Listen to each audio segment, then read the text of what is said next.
Good afternoon. My name is Jennifer Nix. I am a special magistrate for today's hearings. I'm calling to order at 2 p.m. the City of Titusville Code Enforcement Special Magistrate hearings. These are public hearings for code enforcement violations. These hearings are quasi-judicial, and I'm the special magistrate appointed to hear these cases. Formal rules of evidence do not apply, but fundamental due process shall be observed. Everyone who has a case today will have an opportunity to present testimony. You may present evidence and/or witnesses to testify on your behalf. There's no public comment portion of these proceedings. You must be either a respondent or called as a witness in order to speak on a specific case. Everything today is being recorded, and all testimony will be under oath. When you are sworn in, please provide your current mailing address so any orders get to the correct address. First, the city will present its case, and information will be displayed on the screen. Documents may be provided by the city as evidence, and the city's PowerPoint presentation will also be entered into evidence unless objections are made. After the evidence, I'll make a ruling. That ruling will be reduced to writing and mailed to you. So if you are going to be testifying today, or think you even might, to just get it out of the way, if you would just stand and raise your right hand to be sworn in. Okay, thank you. Okay, do you hereby swear or affirm that the testimony you'll give this afternoon is the truth, the whole truth, and nothing but the truth? Okay, thank you.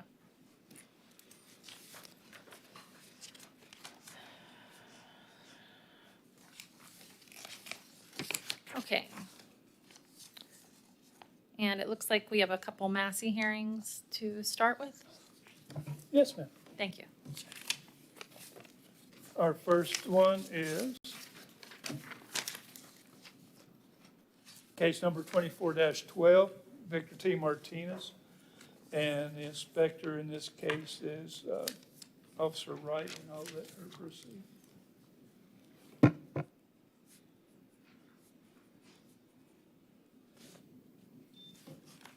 Good afternoon. I have one item to submit. It is the affidavit for the notice of Massey hearing. Okay, thank you. All right, thank you.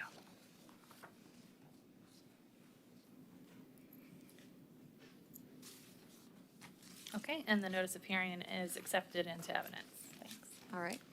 So once again, this is the Massey hearing for case number 24-12. Our respondent, Victor Martinez, is here. Our violation address is 4440 Swift Avenue. There were three violations, section 12-23, junk and debris, section 13-73, inoperable unlicensed vehicles, and then section 6-109, subsection 304.6 for exterior walls. So I completed a reinspection this morning and found all items have been corrected. I am requesting that the administrative fees that had been assessed be waived, and I have pictures if you'd like to see them. Okay. Sure, thank you. I'll see the pictures if you, Okay. since you have them. So these are the case photo from the initial hearing in April. This is the front of the house. This is as it was today when I arrived. So trash and debris removed. There had been inoperable jet skis on the property. Those have been removed. Okay. This was a close-up of the north side of the house. We had building materials, and we had damage to the exterior walls. So this was today. All the building materials that had been there have been removed. Repairs have been completed to the exterior walls, and the repairs painted. This is a close-up of the area that had the damage.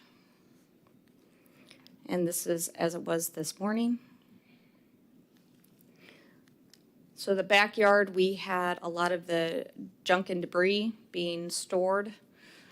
And as of today, all the tires were removed. The items he's keeping have been organized underneath the patio on the back of the house.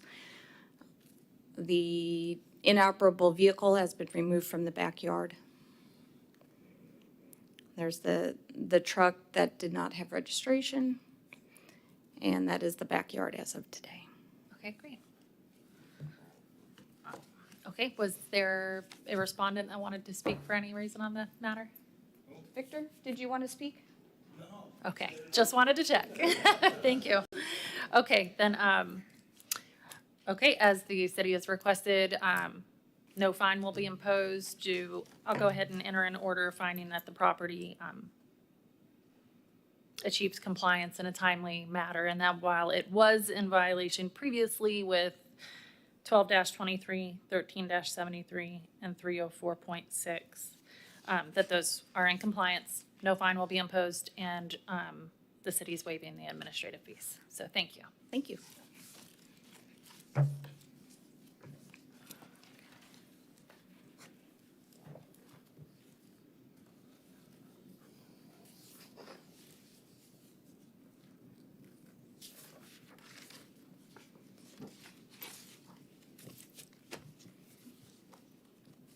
Okay, ready for the next case when you are? Yep. Okay, thanks. This is 2413. Okay. So, and I have the affidavit for the notice of Massey hearing to submit. Okay, thank you.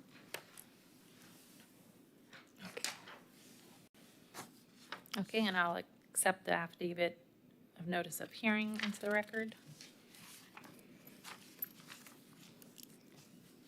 So once again, this is case number 24-13. This is the Massey hearing. We do have the same respondent, Victor Martinez. He is here. The violation address this time is 4455 Swift Avenue. And our violation was section 12-23 for trash, junk, and debris. Again, I did an inspection this morning and did find that he had come into compliance.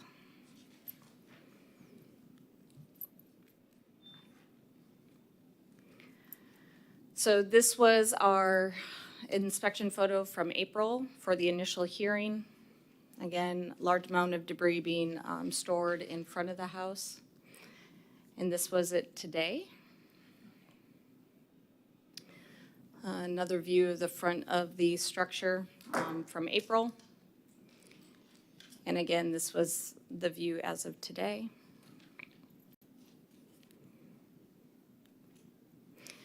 This was the backyard with trash and debris. And again, we've cleaned it up, kept it mowed. Just another view of the backyard. And in compliance. Great.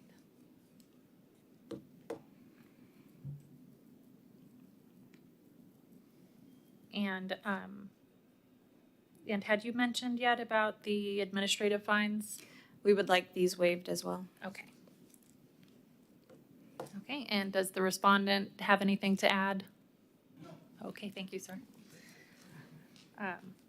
Okay, then I will go ahead and thank you. I'll enter an order finding that the property was in violation of 12-23 of the city code, but timely complied, and that no administrative fees will be imposed and no fine will be imposed. Thank you. Thank you.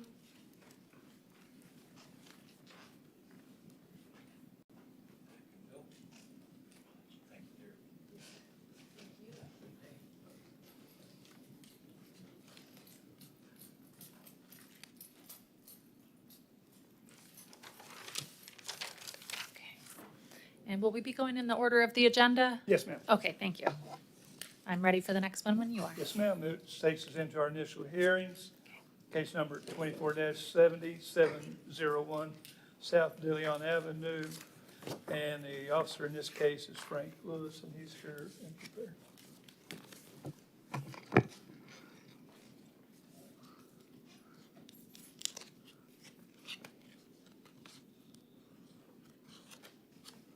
Good afternoon, ma'am. Good afternoon. First off, I'd like to enter in some exhibits to notice of violation, affidavit, notice of hearing, cost recovery. Okay.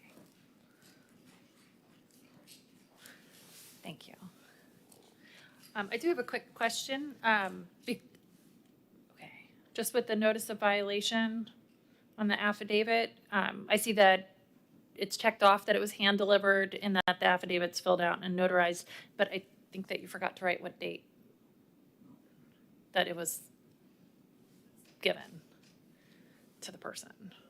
So if you want to testify about that, I mean, clearly. It was 5/21.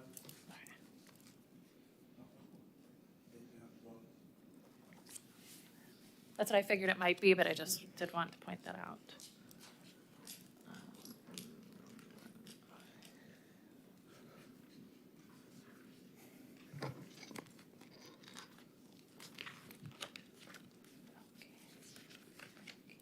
Okay, then I'm accepting the affidavit, notice of hearing, and notice of violation. Thank you. Okay, this is case 24-70. The initial hearing, the respondent is Tuha Walid Thayer. I'm guessing at that name. This is a commercial property at 701 South De Leon Avenue here in Titusville. The violation charge is 30-305A, continuing landscape maintenance required. I'll define that just a little bit more so you're aware of it. It's a commercial property. There's a store on the corner. Part of the property is bare. The code requires the landscaping to be maintained there at all times. Right now, it is bare. They did put some bushes out front for a short while, but they've kind of been damaged already. I inherited this case from a different inspector, so bear with me a little bit. The initial inspection was 2/26/24. NOV was posted on the property. That was Inspector Hutchings, who is no longer here. The notice was mailed out certified in first class and is returned signed for on 2/9/24. The notice of hearing went out on 5/21/24. It was posted at City Hall and delivered to the business owner on that date. Certified mail was on 5/6/24 and not returned as of today. The date given to comply originally was 2/20/2024. I have been in contact with the property owner a couple of times. I do not know if Inspector Hutchings dealt with them any. I think he did one time. I have also spoke with the business owners, and I think the owners, the property owners, is here today. As of this morning, I got a message over the weekend on my phone that they had put some seeds out. This morning, they do have that area blocked off with temporary fencing. So we can assume some seeds were put out. The bushes were planted on or about the 13th of March. And until today, I didn't see any other progress. Here you can see it's just sand. Okay, and as of today, it still remains in non-compliance. And we'd like to recommend that the respondents correct the violation on or before 7/5/2024. In order to correct the violation, they need to install ground cover on the bare areas and be assessed administrative cost amount of $163.75. And if they do not comply by 7/5/2024, a fine of $100 per day should be imposed. And they need to contact me when they think they've achieved compliance for inspection. Like I said, I have talked to the property owner at least twice and the folks at the store once. Okay. Like I say, I do believe the owners are here today. Okay, great.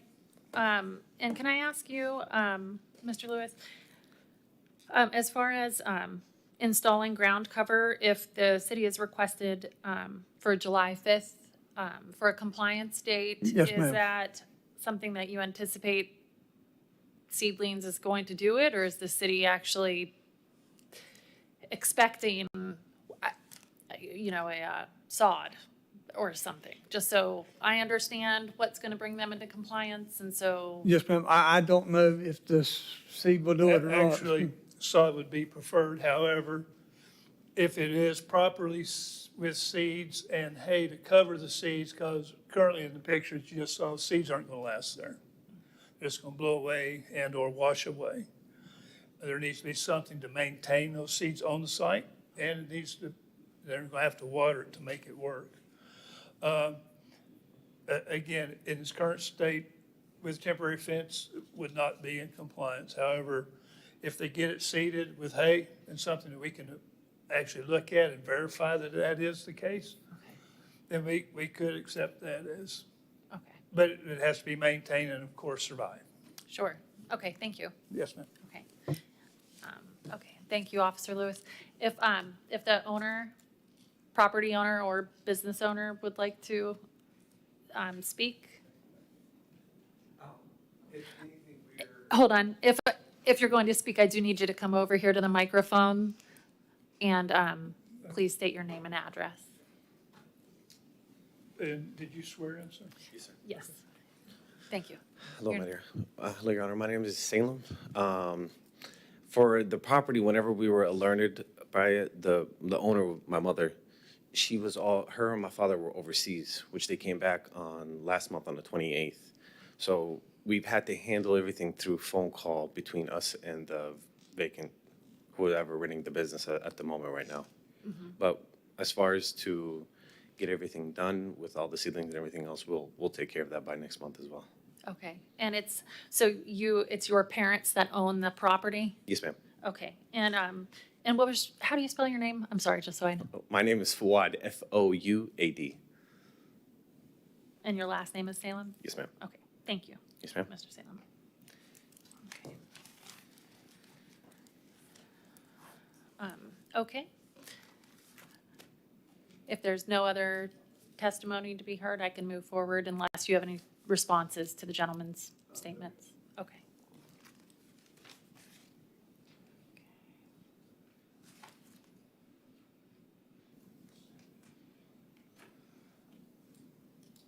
I do have a question, actually, for the city. Is there an approved site plan or landscape plan which comes into play here at all, or is it just grass? No, ma'am. Okay, It's approved, Make sure. just a ground cover. ground cover, got it. Okay, thank you.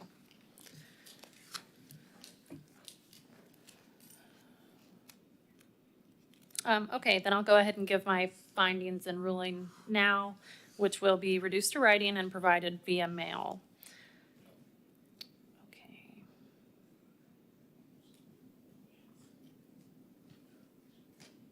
Okay, I find that the respondent is the owner of the property, which is the subject of these proceedings. I do find that all notices were provided in accordance with law, state and the city code. I do find that there is a violation of section 30-305 subsection A of the city code in regards to landscaping, and that is shown by the photographs as well as the testimony presented this afternoon, including the photographs that showed dirt and no grass on the property in the area in question. Let's see. I do find that the respondents were provided a reasonable amount of time prior to the hearing to correct the violation and either failed or refused to do so within the period of time prior to the hearing. And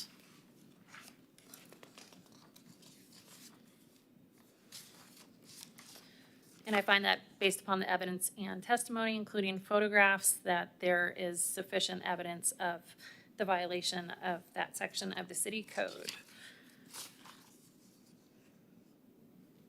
Respondents will be given until July 5th, 2024,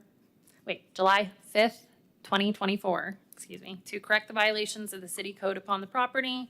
And also the respondents are responsible to provide notice of the violations being corrected to the code enforcement department. If the respondents fail to correct the violations by July 5th, 2024, then a fine may be entered in the amount of $100 per day until the violation comes into compliance. Further, future violations of the same section of the city code shall be classified to be repeat violations. And I will impose the $163.75 of administrative costs, which were assessed by the city. And so ordered. You'll get a written order in the mail.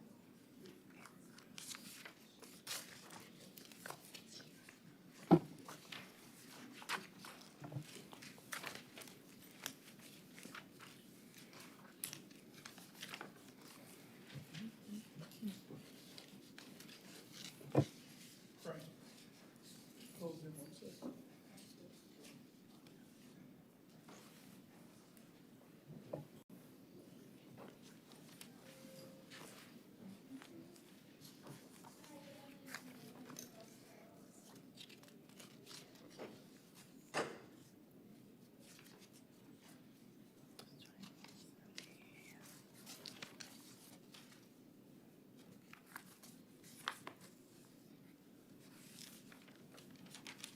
Okay. Yes, ma'am. Case number 24-71, 1710 South Washington Avenue, and Officer Flanagan is here to present that case. Good afternoon. Good afternoon. I have to submit the affidavit of notice of violation, the affidavit of notice of hearing, and the cost reimbursement for $234.19. Okay. And I'll accept all three of those as well as the PowerPoint presentation into evidence. Thank you.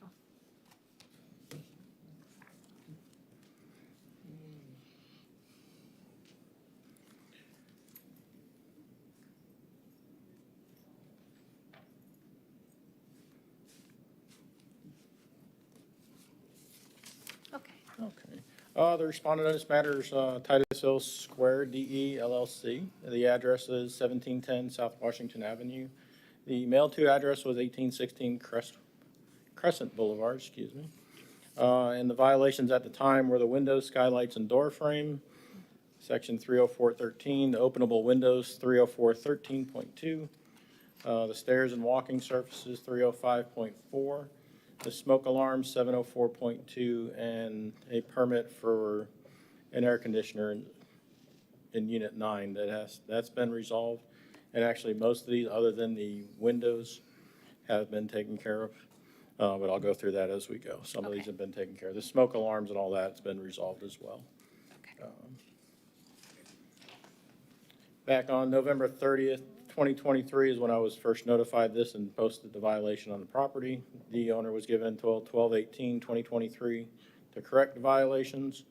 It was mailed certified in first-class mail also on November 30th, and the notice of hearing was posted on the property in City Hall on May 29th, and it was certified in first-class mailed on May 7th.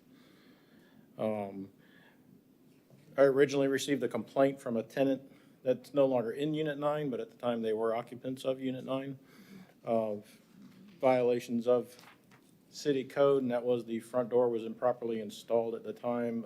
There had gaps around the frame, allowing light and rain through the bottom of the windows and, I'm sorry, through the door. That had been taken care of when I inspected it on Thursday. I was out there with the owner on Thursday. The smoke detectors were missing from the unit. That had also been resolved, and the air conditioner as well had been resolved.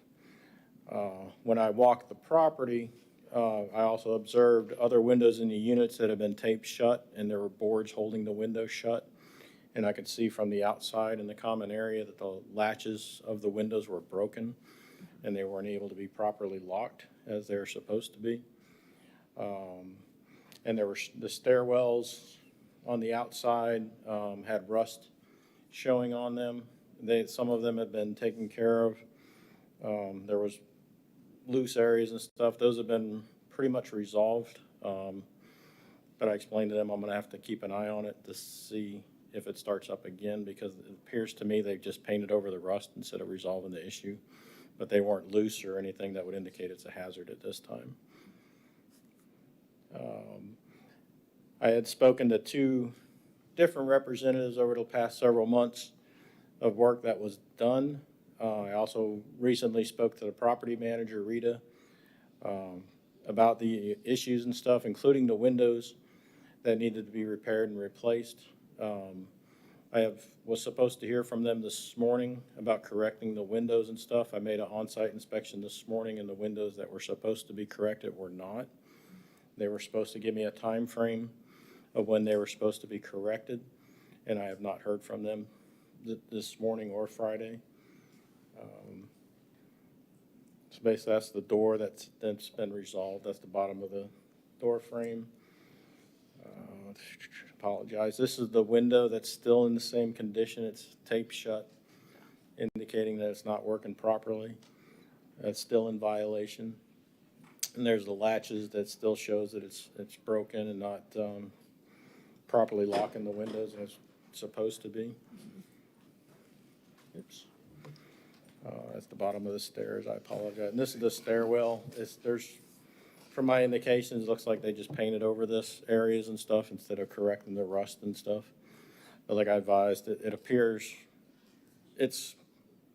I would say it's in compliance right now, but I would have to keep an eye on it to see if the rust continues or the landings and stuff still cause an issue in the future.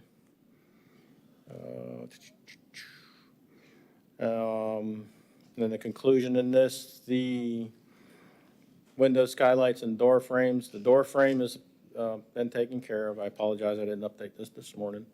But windows still need to be repaired around the complex. The openable windows, windows throughout the complex aren't working properly as required. The stairs and walking surfaces, at this time, I would put that in compliance. I feel they're okay for now. And then the smoke alarms, I was informed by a couple of the tenants, they confirmed to me that all the smoke alarms were taken care of. So we'll put that in compliance as well. I have no indication that they weren't. And at this time, it's basically number 2 there, section 304.13.2, the openable windows would still be in violation. The repair or replace the windows to properly open as required is basically all I have at this point for this violation, or I'm sorry, this property. Okay. Requesting the respondent be assessed the administrative cost of $234.19, and if the respondent does not comply by 7/5, is being requested a $100 fine per day per violation. I'm sorry, per day, since there's only one violation, until the violation gets corrected, and to contact me when it's corrected so we can sign off on it.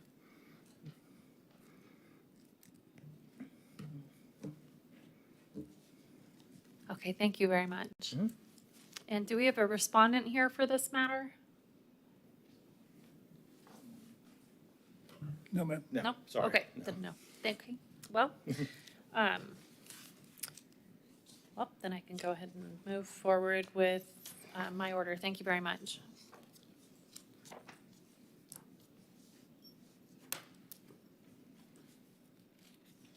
All right.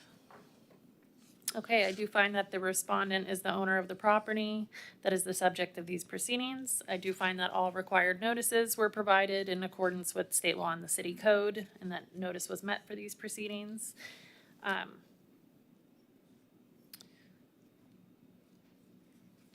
Let's see, while there were multiple violations initially noticed for this matter, at this time, the city has provided testimony that only section, it's IPMC, section 304.13.2, openable windows is the remaining violation in this case. And I do find that the respondent was provided a reasonable amount of time prior to the hearing to correct that violation and either failed or refused to do so. And that based upon the evidence and testimony, the city has proven a violation of section 304.13.2 of the International Property Maintenance Code.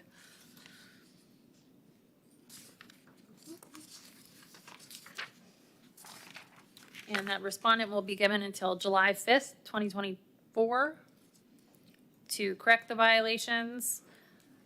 And if the violations are not corrected by that time, then a fine will be entered in the amount of $100 per day until the violation comes into compliance. And respondents are responsible to provide notice of the violations being corrected to the city's code enforcement department. Future violations of the same section of the code shall be classified to be repeat violations. And I will also, as the city has requested, impose the administrative costs to the city of $234.19. Okay, and so ordered. That concludes that hearing.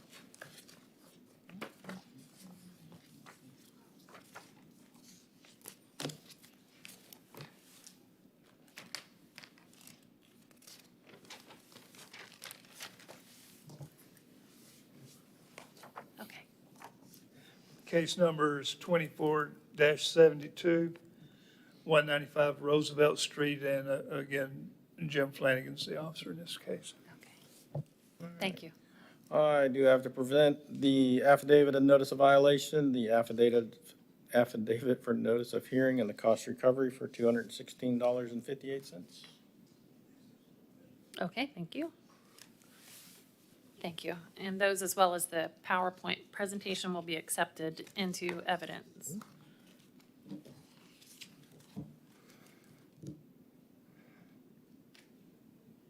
Okay, the respondent's matter is Jane Michael Carna.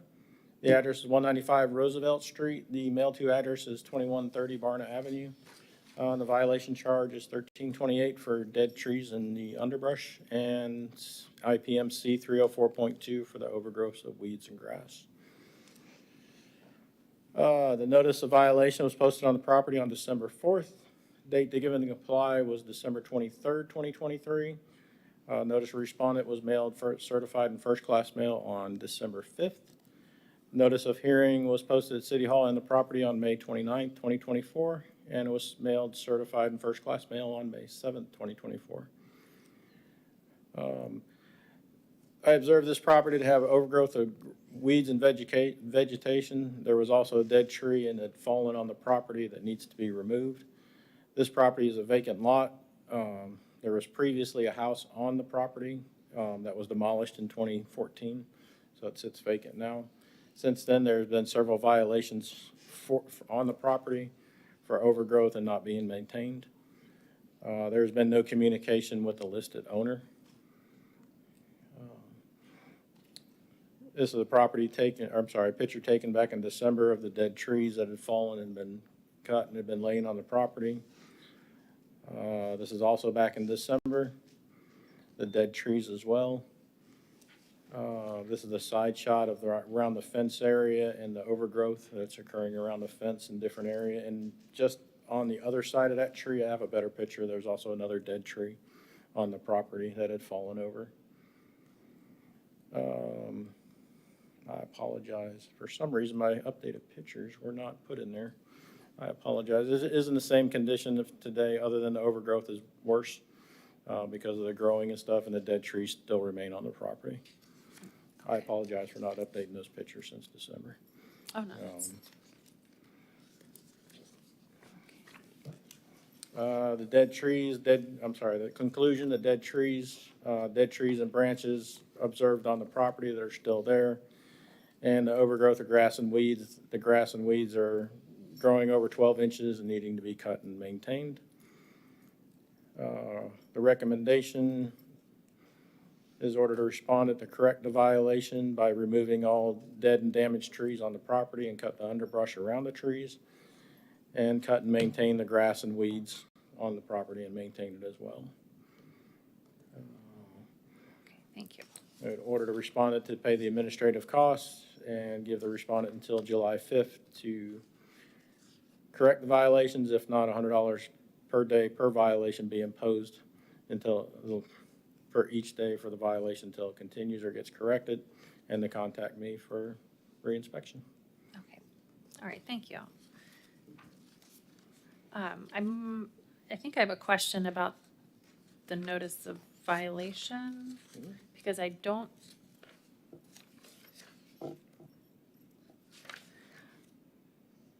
believe I see the overgrowth cited, just the dead tree?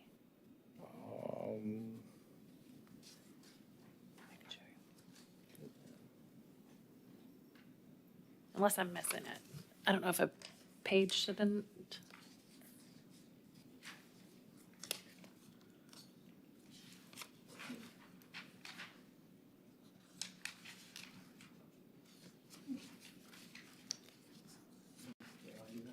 Okay. Okay, thank you. And with, and as far as the dead tree or trees goes, is it, I think you had pointed out, it says dead tree, of course, on the notice of violation in the short description. Is there more than one dead tree? Yes, yes. Okay, is there a way to, identify them somehow, such that, whether it's by number or location, or do we have an idea of how many dead trees there are, just for the terms of finding somebody, for the purpose of finding them in compliance and ordering them Two out? were the only ones that I saw that were dead, that were dropped, that were on the ground. Okay, Yeah, so there were at least two. yeah. Okay. Yeah. Okay. And both of the dead trees are already on the ground? So Yes. it's really just a matter of them chopping them up and hauling Right, them off? right. Yes. Okay. And you had said that there was, no communications from the owner on this one? No. Okay, In the past, even in the past with previous violations, there's been no indications that the owners reached out to correct any of the violations. oh, all right. Okay. Then just for purposes of the record, is there anyone here on behalf of respondent? Hearing none, I'll go ahead with my order. Okay.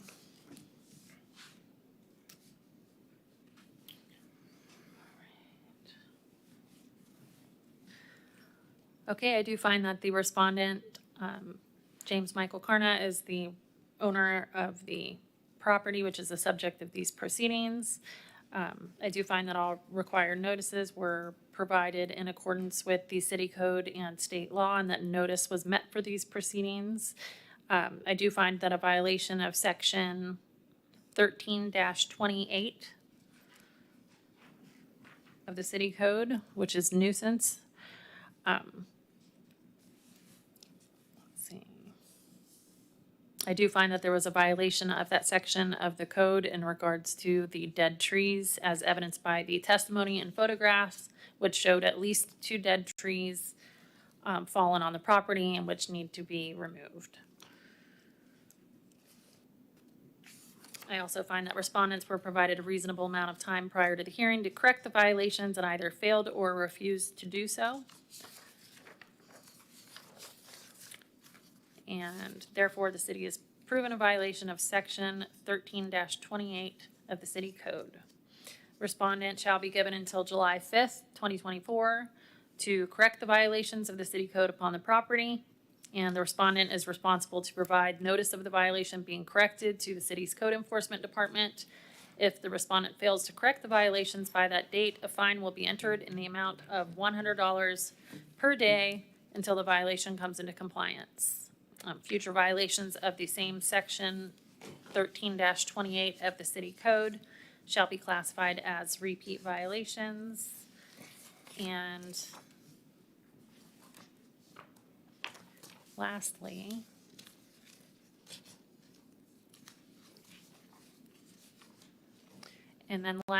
I will also impose the city's costs, administrative costs of $216.58. Okay, and an order will be prepared and sent out in that matter. Thank you.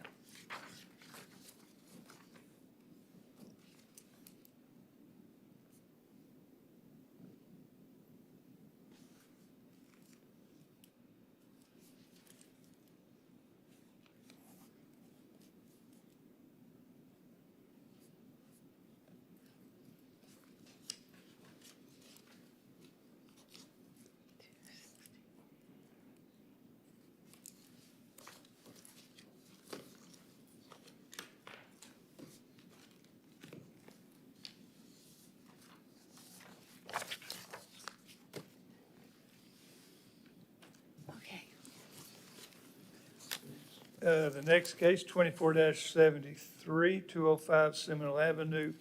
Respondent is here and present. And Jim Flanagan will be the officer in this matter. Okay. I have the affidavit of notice of violation to submit, the notice of hearing to submit, and the cost affidavit for $198.98. Thank you. Okay, and I'll accept all of these into evidence.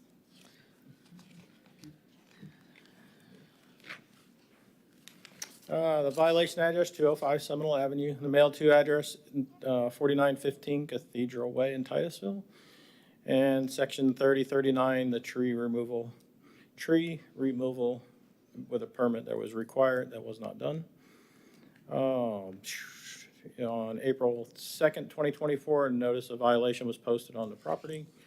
Date to give in to comply or to try to get a permit was April 24th. And notice of respondent was mailed certified and first class on April 2nd as well. The notice of hearing was posted on the property in City Hall on May 29th, 2024, and it was mailed certified and first class mail on May 14th. This originally came in as a complaint in reference to trees that were cut down on the property. When the trees were cut down, one fell into the road and onto another property where it caused damage to the vinyl fence. The tree also fell on a power line, causing damage and obstructed the road until it could be removed and it was safe with the power lines. There's been no communication with the owner. I spoke to Mr. Lee, who took responsibility for the tree being cut down. Sorry, not working there. As you can see, this is one of the trees that were cut down where it was blocking the roadway, and that's how it was when I showed up. This just shows the vinyl fence that was damaged and the power line that was down. It was a power line and I think a fiber optic line. They had to wait till those were rendered safe before they could open up the road and remove the tree. This is a picture of one of the pine trees that were cut down. As you can see, it was 29 inches across. And then the circumference is 79 inches around on the big tree. This was the second pine tree that was cut down as well. That one was approximately 19 inches across with a circumference of 56 inches. And again, it's the tree was removed without a permit. There was no permit applied for or any indications that a permit was issued or anything. I spoke to the gentleman who, like I said, he took responsibility. He did attempt to get a permit, but was unsuccessful. And again, there was the conclusion of this. There was 2 large pine trees that were cut down on the property of a vacant lot. While cutting down the trees, it caused power lines to be damaged and damaged other property and the fence. There was no permit applied for or approved to cut the trees down. These violations are considered irreparable and irreversible. At this time, the city's recommended a fine of $5,000 for the violation in order to respondent to pay the administrative cost of $198.97.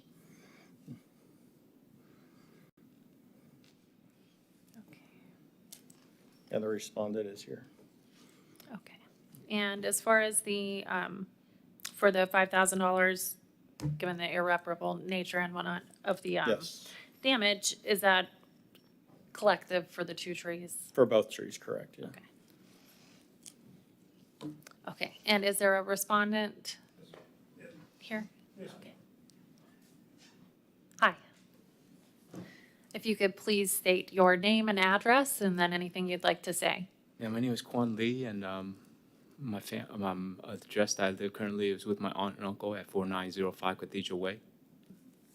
My family, we bought the property and for future home, but I was given the task to maintain it, and I didn't know that yet. It started with the cutting the grass; it was getting too high, and then it's a large vacant property, and so it took a long time. And the palm trees and the pine trees, it extended the job, and so I thought it was if it's on your property you can cut it. I didn't know, I acted out of ignorance. And I'm asking for mercy for not knowing. Did you, let's see.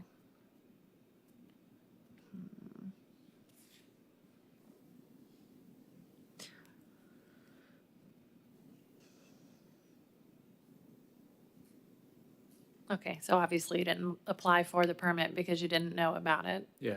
You stated. Okay. And you own this property with your parents or? It's my cousins, Okay, my brother, my aunt. okay.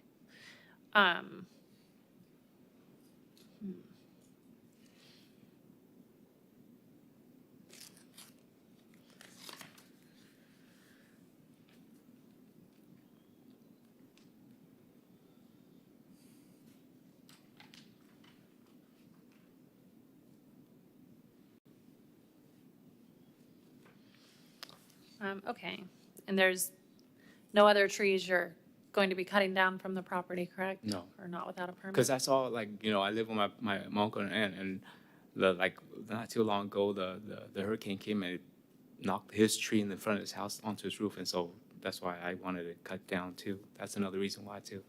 I didn't know. Did you get a tree removal company? No, I did it myself. Okay, that's a big tree. Yeah. Life is a great teacher. It seems, I should listen to my mom. She said not to do it, but I'm sorry. oh, no, that just seems like a very large tree to cut down on your own. That seems very dangerous. Right. Okay. All right, was there anything else additional? That's it. Okay, thank you. Thank you.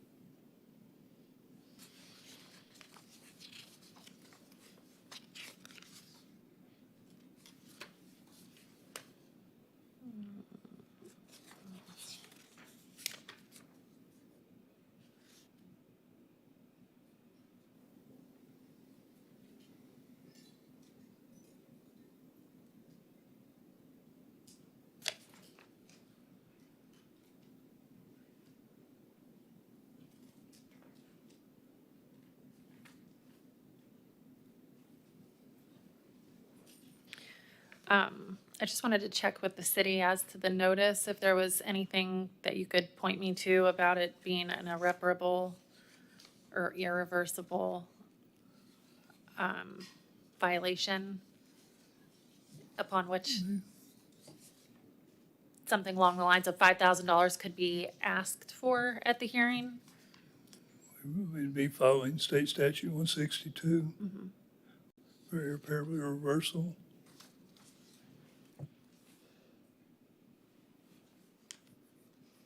I'm aware that it's in the statute. I was curious if.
Okay, did either the city or the respondent have anything else to add? If not, I'll go ahead. No, ma'am. Okay.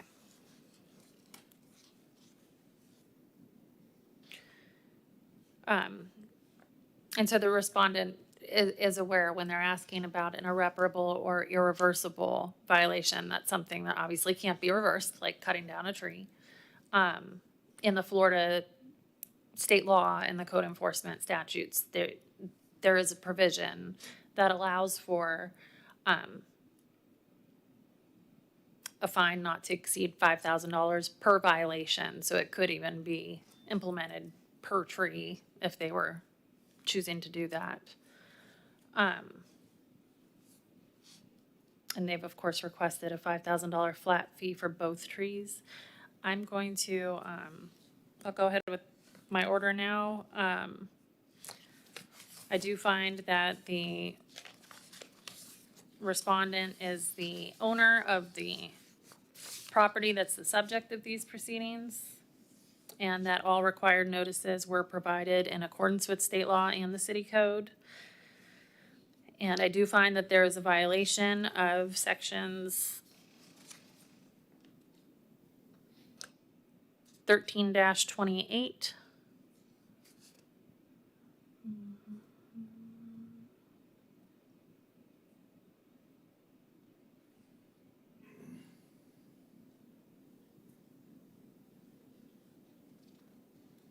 Actually, before, I'm gonna hold on for a second. As to the dead tree, do we know that the tree was dead? No, ma'am. I don't think they were dead.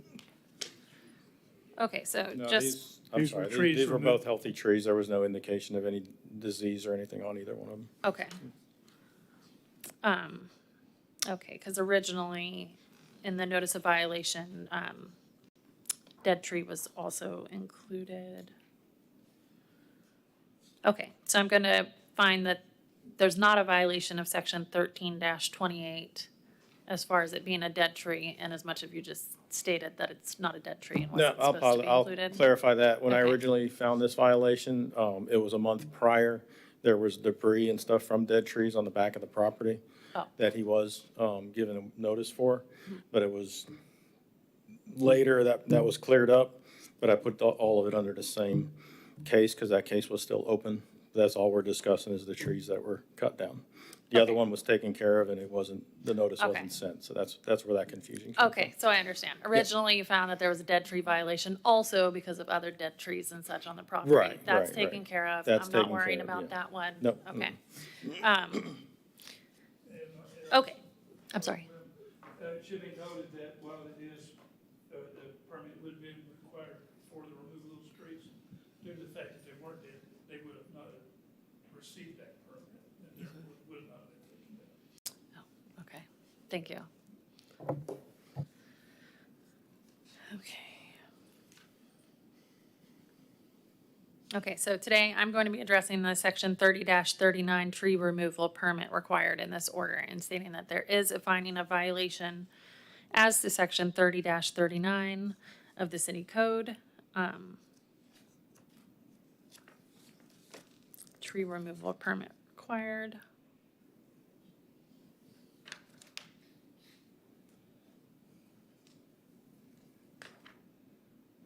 And just to add to what Glenn just mentioned, the vacant lots could receive a tree permit for removal if there was a building plan and a site plan for future development of that site that was approved by the city. But my understanding is that it's just a vacant lot with no plans for development. And that is the other part of what Glenn just said as for why it wouldn't be able to receive a permit for healthy trees.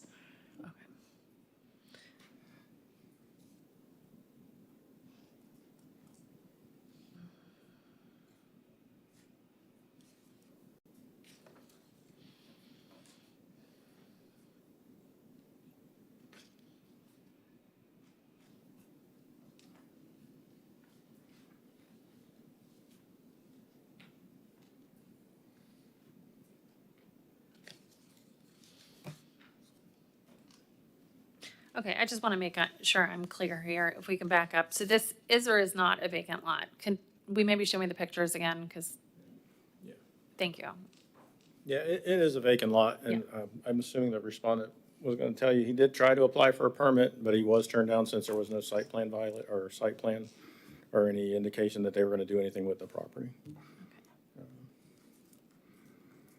And I doubt, these are, pretty much you can tell it's a vacant lot. There's nothing on it. Okay.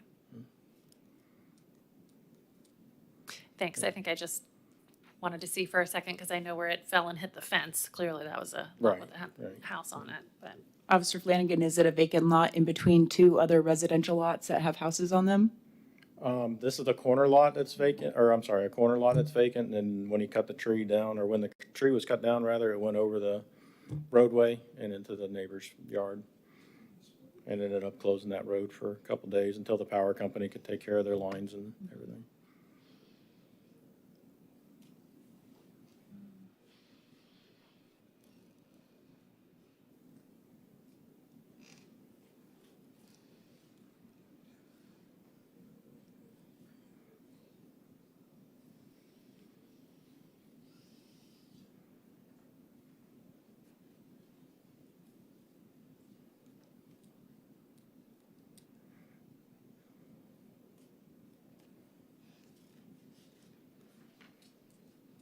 Oops, too far.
Is the city looking for specifically 30-39A? Because that's where it says no person, organization, society, et cetera, shall cut down, destroy, remove, or move any tree with a trunk of 4 inches or more. Yes, ma'am.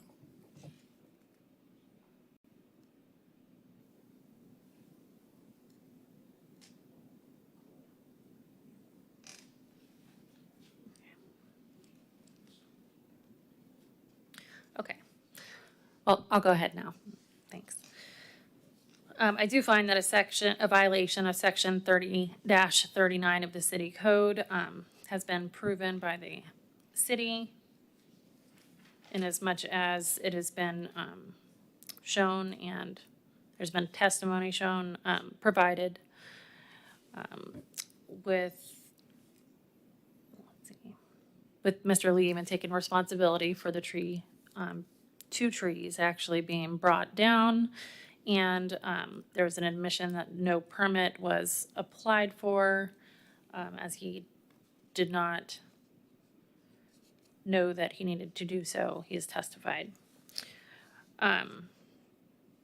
Okay, so I do find that all required notices were provided in accordance with state law and the city code. I do find that a violation of section 30-39 has been proven by the city. And that this particular violation, as the city had argued, is found to be irreparable or irreversible in nature, in as much as they are trees that were cut and cannot be put back. In accordance with the Florida statutes, if a violation is found to be irreparable or irreversible in nature, a fine may be imposed not to exceed $5,000 per violation. The city has requested a $5,000 collective fine for the 2 trees. I'm going to impose a $3,000 collective fine for the 2 trees, as well as imposing the city's administrative costs of $198.97. And that is my order on this hearing. Thank you.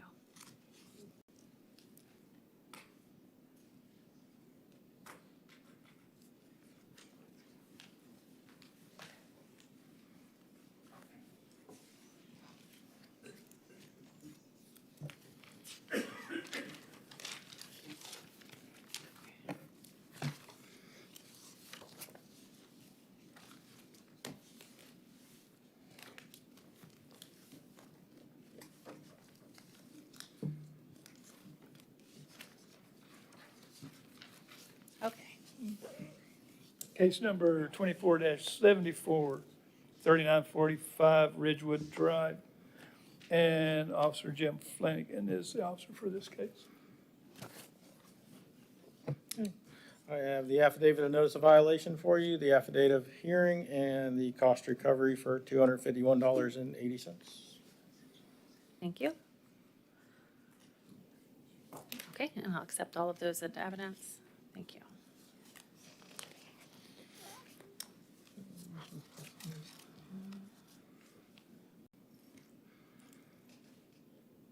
All right. Speak Glenn and Janie Snyder, 3945 Ridgewood Drive, mail to address is the same. The violation charge, 1328, the dead trees, IPMC 302.7 for an accessory structure for a fence, 303.1 for swimming pool violation, and 303.2 for an enclosure of a swimming pool. And then the exterior sanitation was an error that I made. It was notified, but it's not on there right now. Okay, thank you. Notice of violation was posted on the property on November 29th, 2023. Date given to comply was December 13th. Notice of the respondent was mailed first-class mail on November 29th, and it was mailed certified on March 11th, 2024. A notice of hearing was posted at City Hall on the property on May 29th, and it was mailed certified in first class on May 7th. I received a complaint from the neighbor about the conditions of the pool, the fence, and the trees in the back of the property. I observed that there was a wooden fence that had fallen on the east side of the property that needed to be repaired. I observed the pool not being maintained. It appeared to have like some sort of vegetation or overgrowth in it as well. The pool also had no separate pool enclosure around it for the safety. And on the back side of the property, there was dead trees on the property that needed to be removed or pruned, however they want to do it. The contact with the owner, there's been no communication with the listed owner. This would be the dead trees on the back side of the property. These pictures were taken from the neighbor's side. You can see the overgrowth, the brush and all that needed to be cleared up. The accessory structure, again, this is the fence from the neighbor's side. That the fence needs to be repaired. It's falling into the weeds and everything. Again, this is the fence from the front. These were taken back in November of the damage as well. And then the swimming pool, I apologize, this is one of the better pictures I can get of the swimming pool. You can kind of see the concrete right in the middle and between the overgrowth and stuff. Obviously, I can't walk on the property to see the pool. I can testify that the pool didn't have like weeds or something growing in it and not being maintained. So with that picture that we're looking at here on the screen, in the middle of it, where it looks like concrete-ish, Yes. you're telling me, so is That's the pool. between the concrete and the bottom of the picture is water? Yep, to the top. From the concrete up is where the pool is. The pool kind of sits up higher than where the picture was with the elevation of the property. Oh, Yeah. I think I have a better picture. Okay. That hopefully, it's not perfect. That's kind of a better picture that I took. You can kind of see right in the middle of the picture, that appears to be the railing for the pool.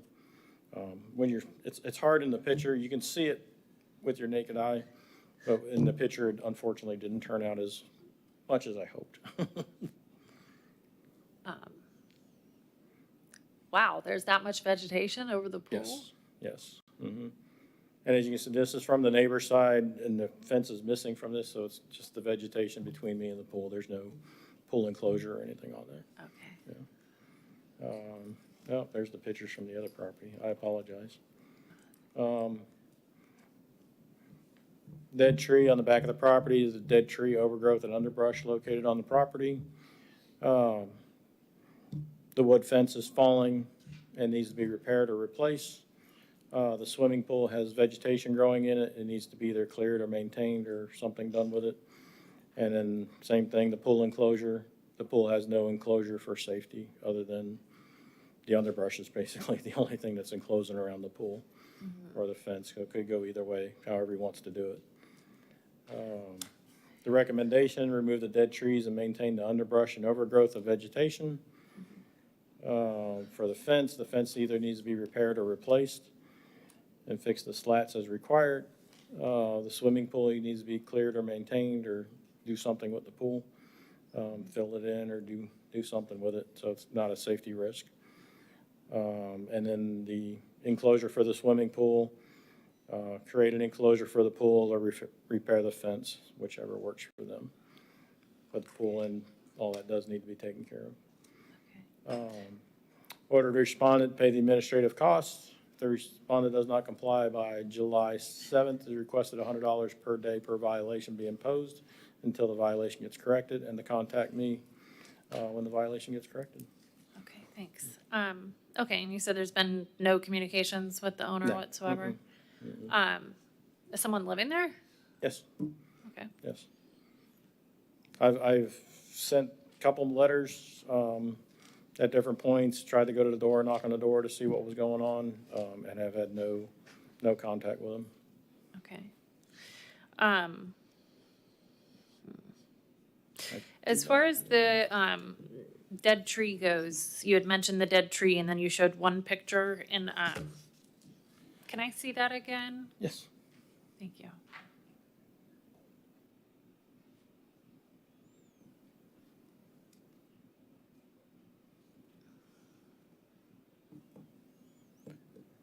Is that the only picture that you happen to have? That's unfortunately the only picture I have on it. When I went back and looked, it's in the same condition. There was no indications that anything had been taken care of back there.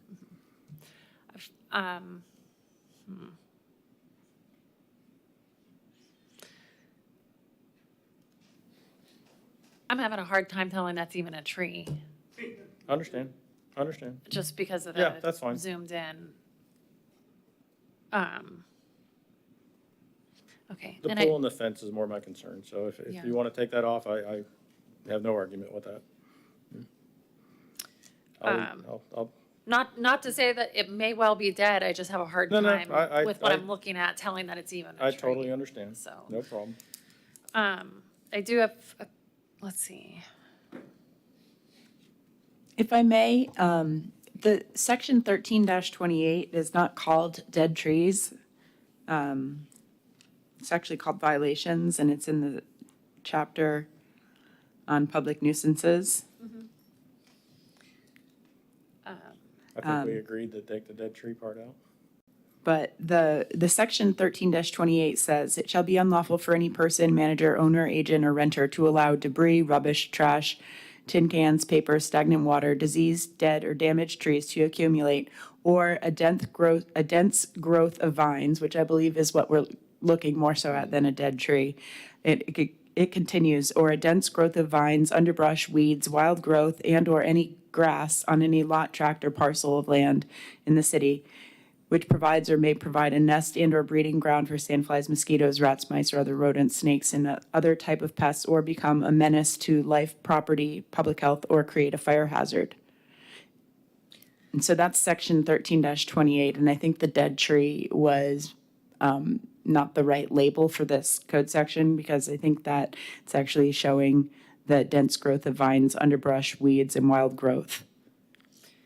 And, thank you. And I can appreciate that and clear that, it looks like some kind of dense growth of something that might be half dead, but I just have a hard time seeing it. And then in the comments, it says trees fallen, rear and side of property need to be removed.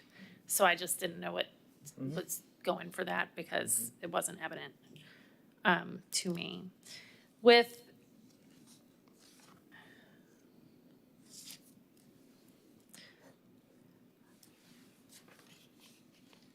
I suppose I've got a little bit of concern with the violation as far as, I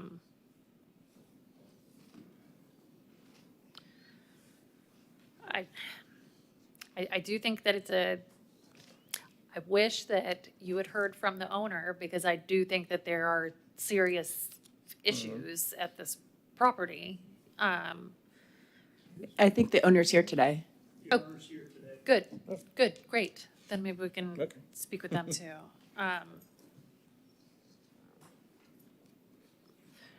Actually, if the owner would come up, that might help clarify some things for me. Thank you. Okay.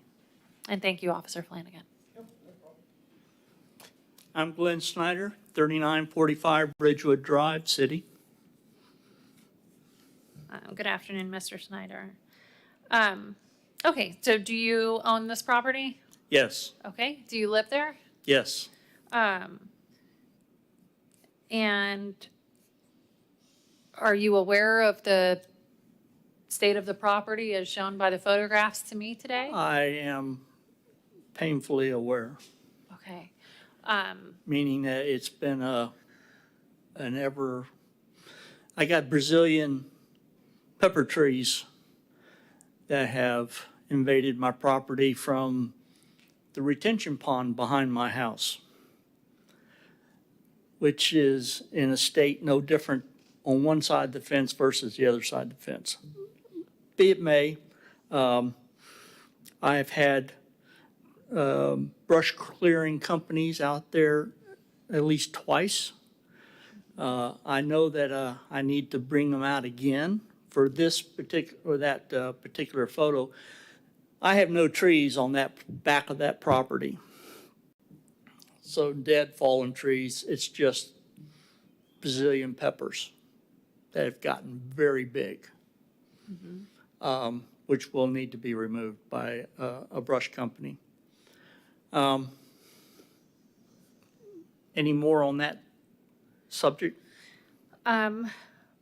Yeah, I guess I do have some specific questions. I just wanted to let you tell me anything that you have to tell me about what you've heard or what your opinions are, and then I might have some specific. Well, it's just I've been fighting this thing for 30 years, these Brazilian peppers. They're very prolific. Okay. You get rid of them in one spot and they pop up another spot. And they get spread by, every year we get visited by robins and they love the berries from the Brazilian peppers. And they spread those seeds everywhere. So how far of a reaching problem is this Brazilian pepper tree? Because while unfortunate, once it comes onto your property, it's your my problem to deal Yes, with. exactly. And I've been dealing with it for years. As I said, years. And this particular area has recently grown up. And I intend to take care of that this year. But there's other issues that I'm dealing with for now. One, the pool. Yes, I have no need for a pool anymore. I have spent months trying to find a pool demolition company, and there aren't any in the city. There aren't any in Brevard, and I finally found one in Orlando. And they're scheduled in this week sometime, depending on dump trucks in Brevard County. They are another issue, bringing in fill. So it's a scheduling issue on the pool. Once I get that cleared away, the fence is not required as an enclosure because the pool's no longer there. Also, in the past, that side of the fence has gone down by hurricane after hurricane. And I was cited once before, many years ago.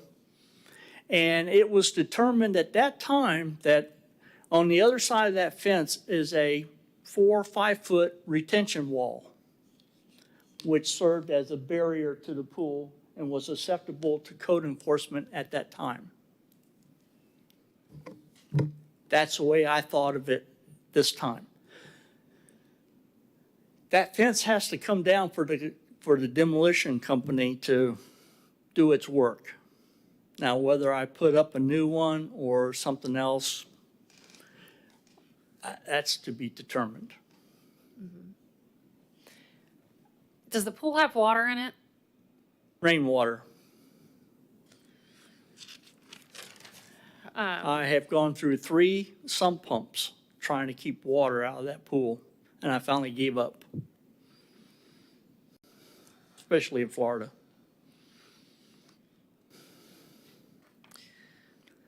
So it's been my little pond in the back of my yard where I see wildlife drinking out of it, snakes, raccoons, whatnot.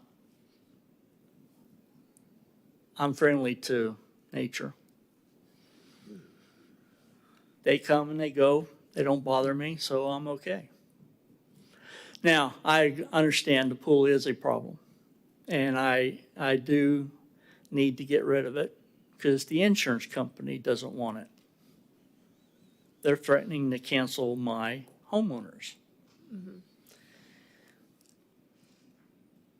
Okay, well,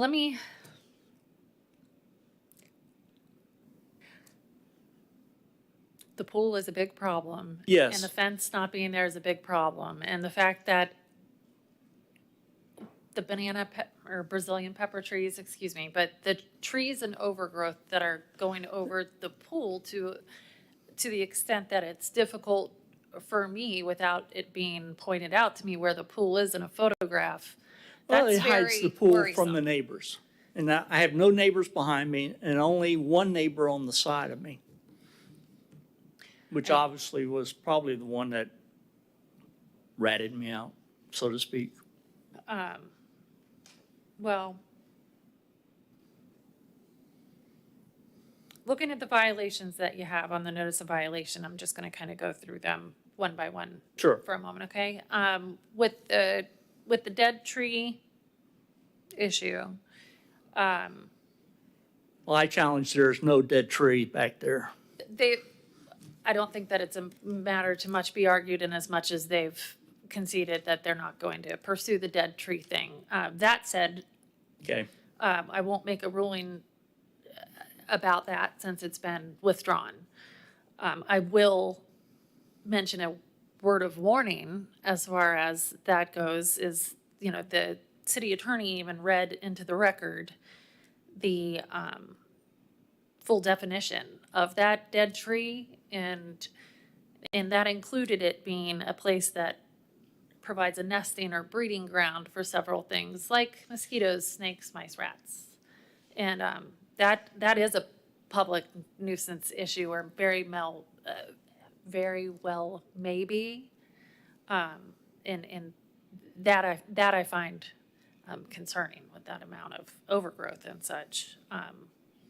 Well, could I make Just one proliferating comment back there. Pardon? back there? Yeah. Back there on the other side of that fence on my property is the retention pond of the homeowners association. It is not tended to any more than my property is tended to. But the And city it received a has complaint as just to your this- property, so it has to move forward with investigating such things. Yes, sure. Here we are. But, I mean, the rationale for varmints and everything is just the same on the other side of that fence. Okay. And again, I suppose today's not the day for any of us to argue about it since they're conceding it. You know what I mean? There's no, but it's a concern. As far as next, there was the swimming pools, 303.1, that the swimming pools shall be maintained in a clean and sanitary condition and in good repair. And it's your testimony that currently the pool's not even full, but has rainwater in it and overgrowth, essentially. And Yeah, it whatever looks like else a, might be living it in looks there. like the swamp that's behind me. Okay. So it doesn't sound like that's in a clean and sanitary condition, either by your own admission of saying that it looks like a swamp, or the photographs that I saw with the, I mean, I have nothing against the Vegetation. swamp in Florida, born and raised.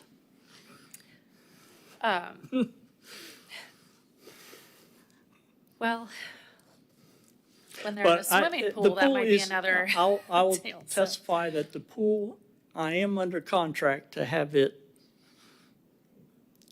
demolished slash buried. Well, and And there's a building permit being submitted or has been submitted. okay, and, okay, so as far as the 303.1 of the IPMC, that's what's addressing the pool being in a clean and sanitary condition. So we've kind of addressed that so far as Okay. the water not being clean or sanitary, or the condition of the pool generally. As far as the exterior sanitation, that's not being addressed, so I'm going to skip that. We're going to go to 302.7, which is the accessory structures in regards to the fence, of course. And, you know, as shown in the pictures, I can see that the fence is Yes. almost all the way down, if not mostly, anyways. Any good rains, thunderstorm through here takes that fence down because it's not structurally sound. But it does need repair.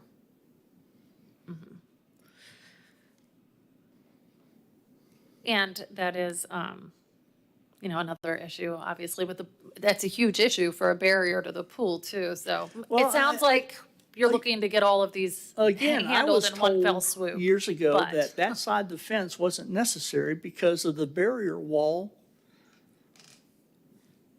on the other side of the fence that retains the pool. Like you mentioned, the pool's above ground, well, above that's where you stand to take pictures and everything. It's at least 4 or 5 feet above ground. And there's a retaining wall on that side of the pool. And that was deemed acceptable years ago by code enforcement. Well, the provision which is being cited, you know, while a barrier, let me be clear, while a barrier is needed for pools under the statute, as is explained in the Florida statutes, this particularly is section 302.7, which is accessory structures. And states that accessory structures, including detached garages, fences, and walls, shall be maintained structurally sound and in good repair. So this has to do with the actual soundness of the fence Yes, itself. agree. So in as much as that is concerned, I've seen evidence that the fence is I agree, it not in needs good repair structural repair. Okay, and structurally reinforced. okay. And as far as, did you have any, I know that thank you for attending and providing your testimony today. Is there Well, I anything? thought it was compulsory. Is there any evidence that you would like to give? Any documents or anything like that? I just want to make sure that you have a chance to do so and know you Well, can the do so. documents if I you them have now. are my side of the conversation with my contractor. Okay. I don't have his signatures because he's in Orlando, Windermere, actually. Mm-hmm. So we're doing everything by phone and text and email.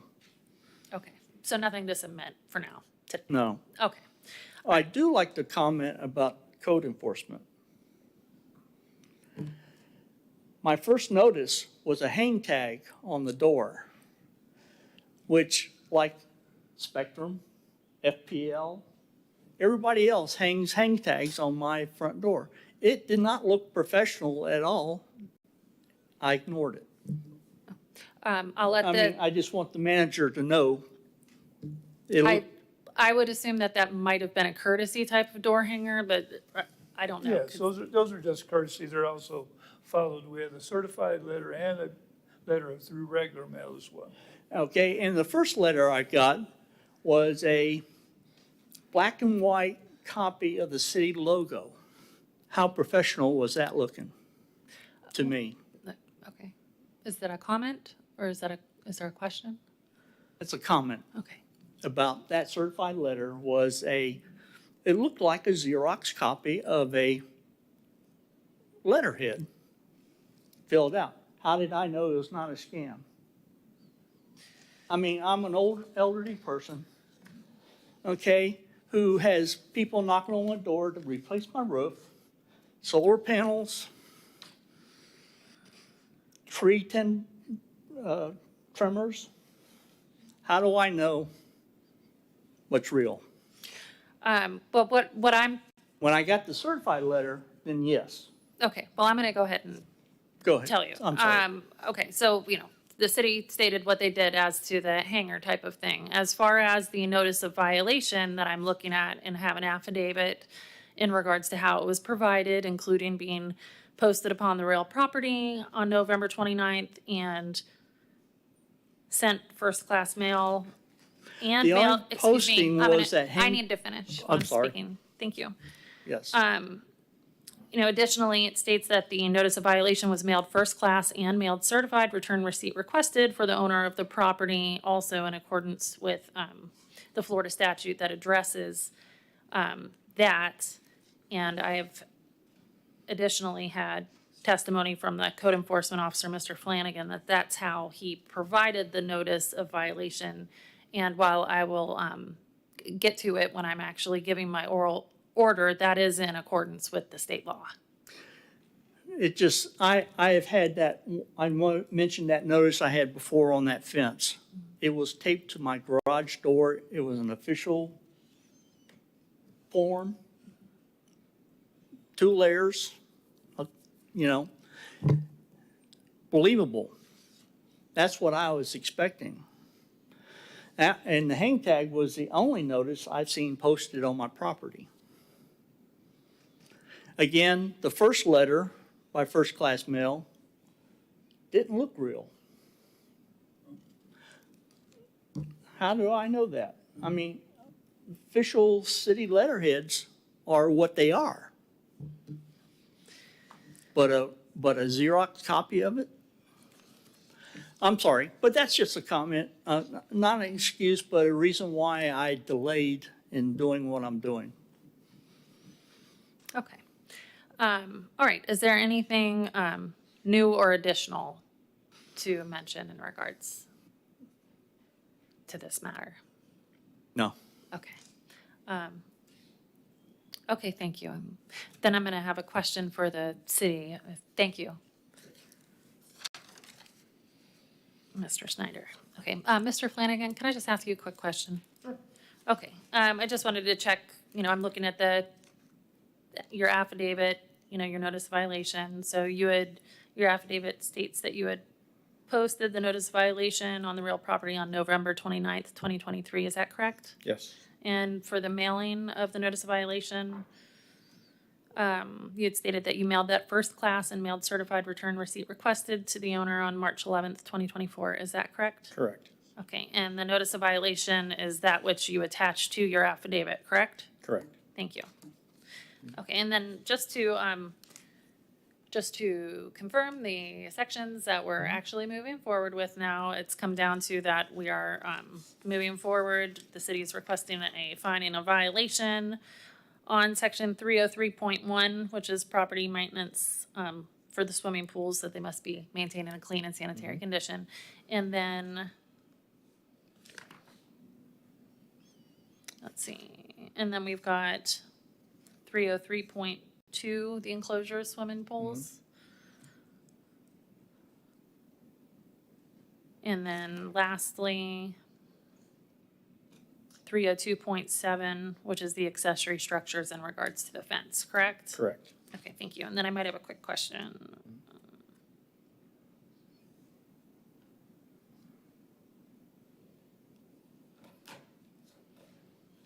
Well, really, as to the swimming pool, was it completely surrounded by a fence? No. Okay, that latched or closed? you know, No, just the damage. That one side was all damaged, so there was access to the pool. access to the pool.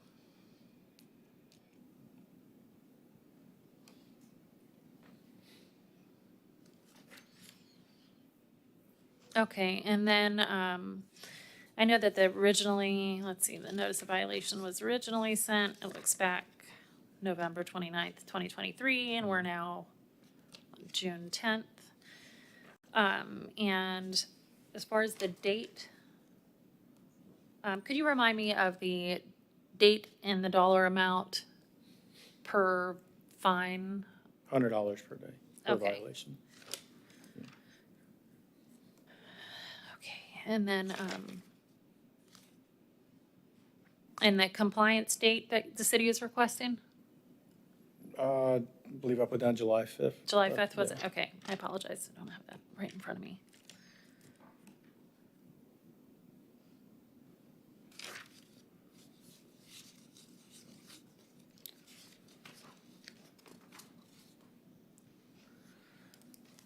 All right, then I'm going to, thank you for the clarification. Sure, no problem.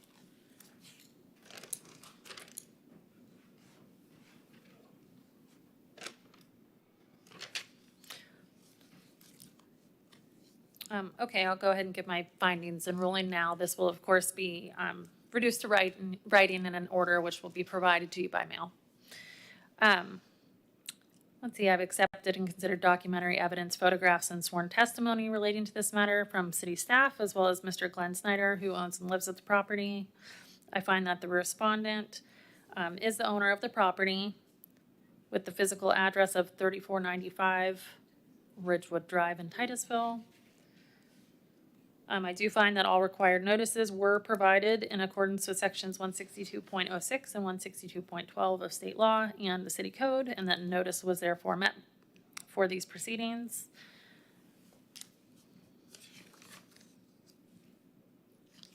As to the city code provisions asserted by city staff, I'm going to find that violations of the following codes exist upon the property, and that would be section 303.1 of the 2018 IPMC, section 303, and that, sorry, is in regards to clean and sanitary condition of swimming pools. Section 303.2 of the 2018 IPMC, in regards to enclosures of swimming pools. And section 302.7 of the 2018 IPMC, which is in regard to accessory structures in relation to the fence. I do find that the testimony and evidence provided show that there are violations of all of those three aforementioned sections of the city code, and that respondent was provided a reasonable amount of time prior to the hearing to correct the violations, but either failed or refused to do so. And I will order that respondents be given until July 5th, 2024 to correct the violations on the property. If also, respondent is responsible to provide notice of the violations being corrected to the City Code Enforcement Department. If the respondents fail to correct the violations by such date, a fine may be entered in the amount of $100 per day per violation until the violations come into compliance. And again, respondent would be responsible to provide notice of the violation being corrected to the city's Code Enforcement Department. Further, future violations of the same sections of the city code shall be classified to be repeat violations. And lastly, there's also imposed administrative costs incurred by the city in the amount of $251.80. And that concludes this hearing. Thank you.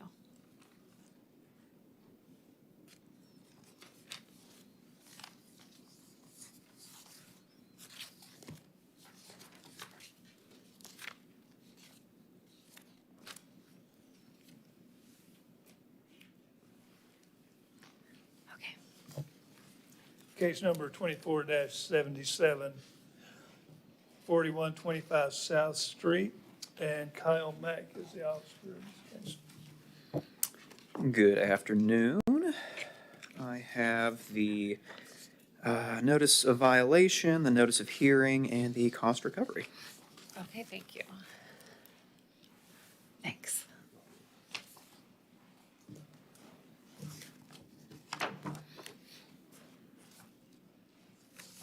All right, so, 20. wait. I gave the wrong ones. What do you need?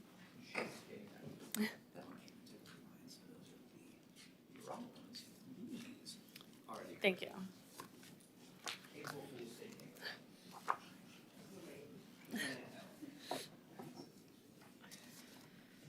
Okay.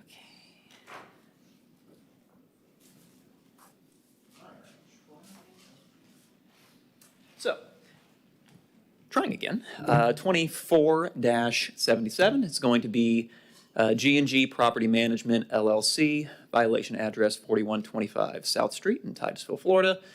Mail to address is 4295 South Hopkins Avenue in the same city. Violation charges are going to be coming from the Florida Fire Prevention Code, NFPA 1, which is the fire code, NFPA 10, which is standard for portable.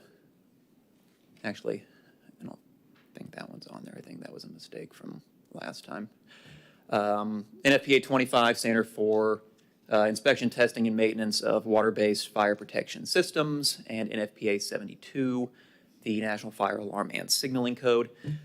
Specifically, NFPA 1-1712, which is permit required, 1715, work without a permit, 110.11.1, premises identification, 111.18, which is electrical cover plates, the 118.2 fire department access, that one has been complied, so we can go ahead and mark that one off. NFPA 166.14.6, which is storage requirements.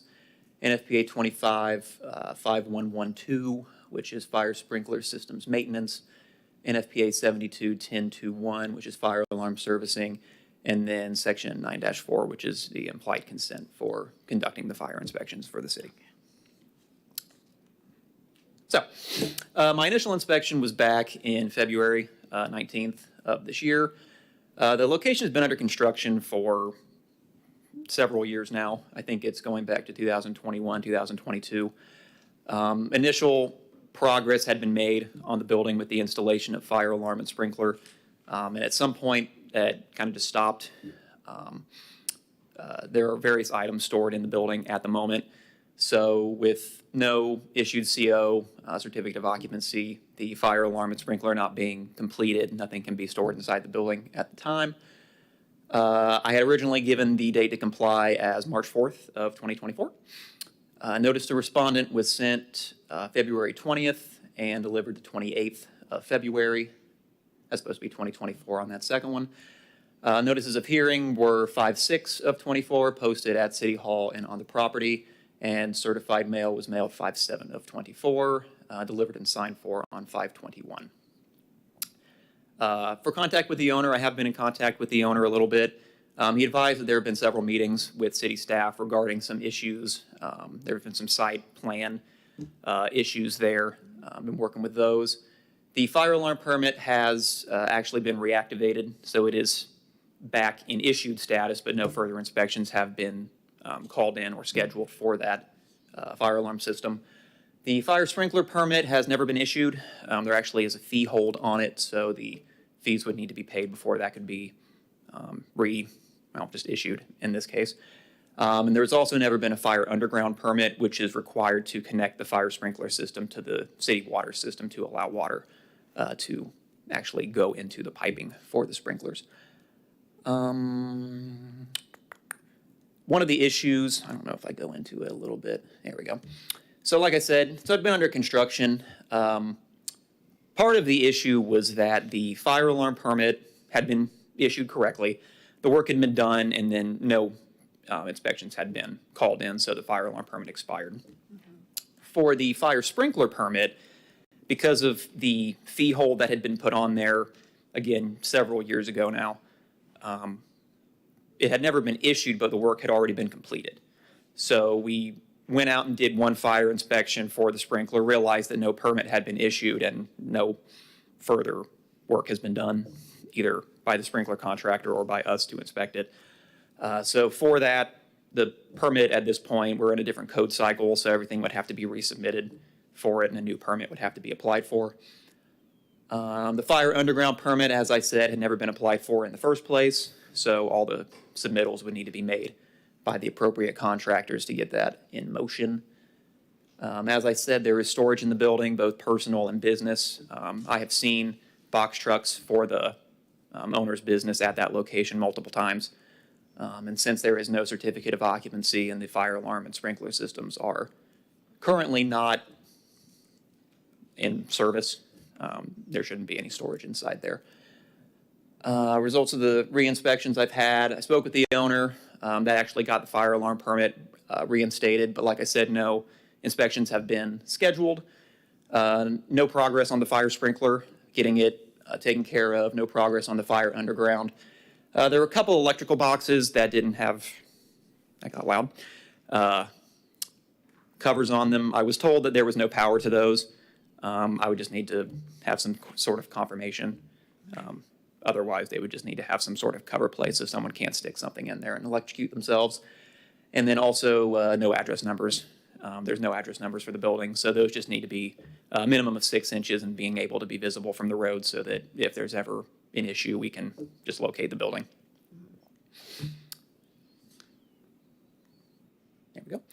So as the conclusion of facts, to deal with the permit required, they just need to obtain the necessary permits. The fire alarm, like I said, is good. We just need the inspections.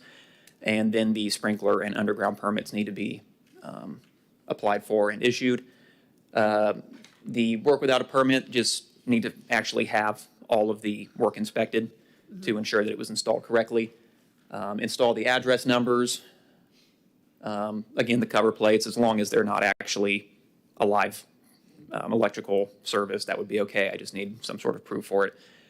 Remove all storage from inside the building until the CO has been issued. The alarm and sprinkler are good to go. And for the sprinkler system maintenance, just complete the installation of the system, both above ground and underground, to code. Fire alarm servicing, same thing. We just need to finish out the fire alarm inspections, ensure that the system has been installed correctly and functions as designed. And then for the implied consent, I just throw that on there to ensure that the inspections are able to be scheduled and that we can get it all taken care of.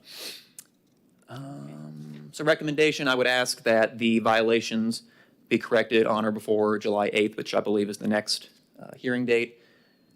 Just apply for the needed permits, complete the installation. If we can get it scheduled, if not outright completed, that would be acceptable. And then at least schedule the inspections as well, just so that we have things on the books so that we're moving forward with the project. I would order the respondents be assessed the administrative costs in the amount of $146.14. And if the respondent does not comply by July 8th, I would ask for $50 per violation per day. And then once they've been completed, just reach out and let me know, and we can get the inspection scheduled and everything cleared out. And I think that is it. Okay, thank you very much. Not a problem. Okay, and is there a respondent present for this hearing? Okay, if you could please approach and state your name and address into the microphone, please. My name is Lawrence Graham. The address is 4125 South Street. Okay, and Mr. Graham, are you, do you represent G&G Property Yes, Management? ma'am. I'm the owner and manager of Okay. G&G. Thank you. Okay, and anything that you would like to present? Yeah, I spoke with Mr. Moore. Unfortunately, Mr. Moore is not very good at returning phone calls, for one thing. I've also been down to the fire department, and he wasn't available again that day. That was on 5/10. Left a message at his front desk for them to call. Ended up talking to our interim fire marshal, Miss Amanda, and brought everything that he had delivered that I've already done. Excuse me. And she said she would be getting with Kyle and saw no problem. This thing about the permit is a joke. I got the permits right here. My fire sprinkler permit was initially done on 11/11/21. Okay? Unbeknownst to me, the delays have been recently the site thing, more expressly the landscaping. Because all the site details were basically agreed on, couldn't get through the landscaping. That kept the delays on the site. So the fire alarm and the fire sprinkler permit timed out, and I didn't know because they don't send the owner the copy of it. Hey, Larry, you got to renew this, like they do the building permit. So whenever I found out about it, immediately it was renewed, and I have copies there. They're renewed. Okay, the inspections, I've got all the inspections to date have been done for what was done. Okay, Steve Adams, our building official, sent me a little thing this morning showing where they were signed off on, and I wish the clarity was good because I tried to print it and it's terrible. You can't even read it. But they have been done. My site permit was finally issued last Tuesday. Last Tuesday about 10 o'clock in the morning. I can't submit for the underground fire until the site was done. It just got approved. We haven't done any work without any permit. I've got building permits, fire alarm permits, fire sprinkler permits. Any work that's been done there's been permitted. I went through this list that you gave. Excuse me. In this list, he just said was first of all, in this list was these numbers. The very day I got this, I said, it's a construction site, you realize that? And he said, yes, sir. I went and bought and put, they're on the wall today. Contrasting numbers per your code. And if anybody went out there, you could see it's right on the wall. His couple of electrical boxes. It's one electrical box that is in the right-of-way. It's owned by FP&L, and it's not connected. I told that to him. Did you bother to look up or look down? No, I didn't. He says, okay, well, that's good. Then whenever I got notice of this from code enforcement, I told one of my guys to just go out there with a sledgehammer, bust it off the thing. It's not even my pole. So at what point of all this transparency with the building department and you know, Steve apologizes. If he didn't have to be in Orlando, he was going to be here today. We've gone above and beyond, try to make everybody happy with this. I went to either your cohort or your former or your new boss. She said even that a couple of these items were not necessary. I got what I thought was a Knox box, which is one of these items. And matter of fact, I gave the key to Miss Amanda. So until I actually start digging and putting in the fire line, I haven't even tried to do that without a permit, if that's what you're saying. It hasn't been time. You cannot apply for it until you get the site permit. When I got this information, I contacted this gentleman and I had a conversation. He said, thanks, Mr. Graham. He said, do me a favor, keep me up to date when you get that. I just got it Tuesday. I tried to call you. Your phone is full. You can't leave a message. I've gone to your office. What else do I got to do? I go to the interim fire marshal. She gave me a personal cell phone. I got this stuff left and right on here with all the transcripts of it. Going through this one by one, I don't think there's an issue. Thanks for bringing that to me. When I got this from code enforcement, didn't know what to do, went down to code enforcement, ended up talking to Miss May, went through the whole gamut with it. She's kind of familiar with this project. She said, I'll see what we can do. She said, but unfortunately, you got to talk to the fire marshal's office. They got to close it out. Then I got a phone call about lunchtime. I believe it might have been from you. It was one of her bosses. She called and said, listen, you're going to have the fire marshal's office rescind this, and then everything's good. That's when I went there on 5/10.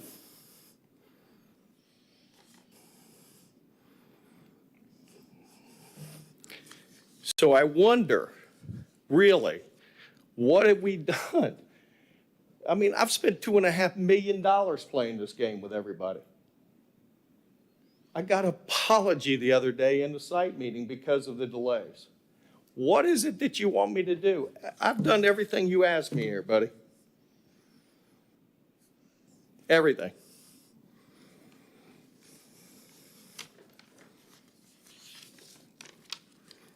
We do not operate a business out of there. My business is at 4295 South Hopkins. Do I have some equipment stored there? Yeah. You know why? Because a lot of the equipment was used for, oh yeah, we're ready to do site. My site contractors got stuff on site. We've been trying to get the site done for 2 years. And it starts commencement on Wednesday. I just got the permit Tuesday. And the only reason why it was delayed that long was because we couldn't get a surveyor out there for it. So yes, I have your list here. You tell me what it is I have not fixed. I'll fix it. Bar none. Have the two of you had a chance to speak recently? Not since that first time. Would there No be any reason. benefit to taking a small break here and letting you all go talk in the hallway and see if there's, I got all the permits right here, Anything- buddy. as far as an understanding with any of these provisions? Because even Amanda said, I made snapshots of the text back and forth. She goes, I would not be shocked at anything about our permitting system.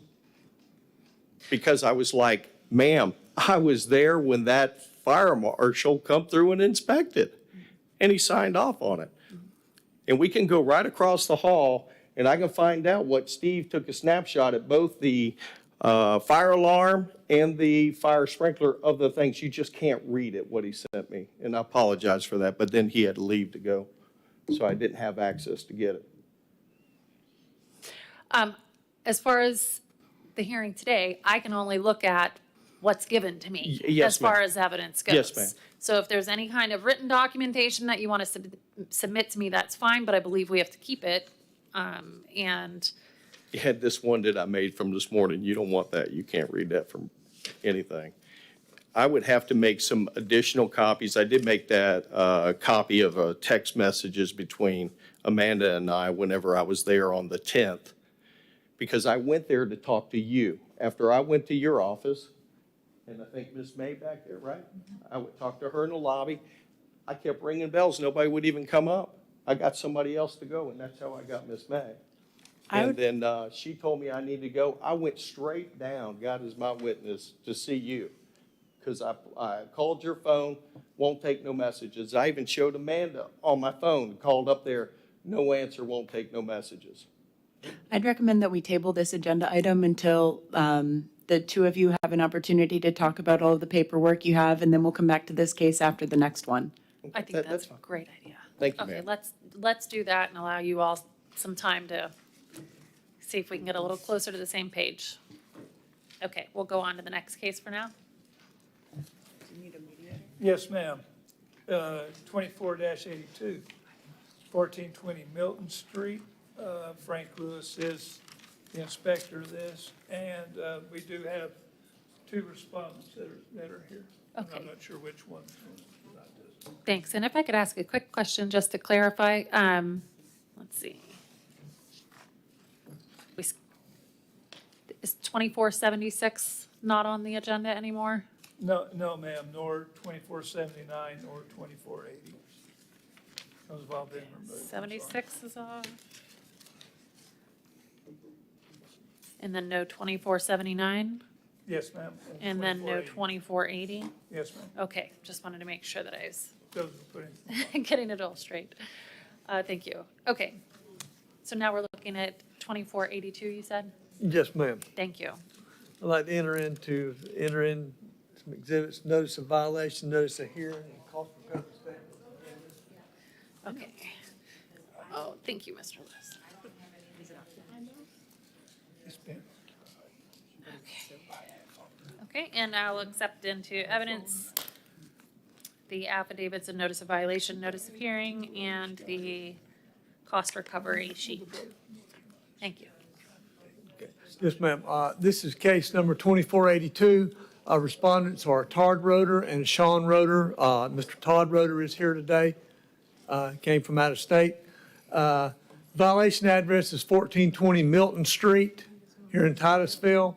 Notice was mailed to 1545 Brockton Lane in Winston-Salem, which is Mr. Todd Roeder's address. A copy was placed on the property at the same time with to the other owner, Mr. Sean Roeder, who stays at the house.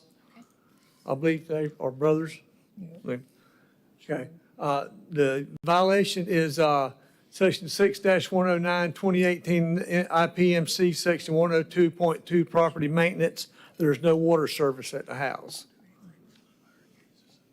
Initial inspection was on 5/1/2024. Certified first-class mail was sent to listed owners on 5/1/24. Certified mail was signed for on, that's not right, 1/13/24. Don't know where that comes from. Date given to comply was 5/16/24. Notice of hearing was posted at City Hall and on the property where the violation exists on 5/21/24. Certified mail was sent to listed owner on 5/14. It wasn't back yet as of last week.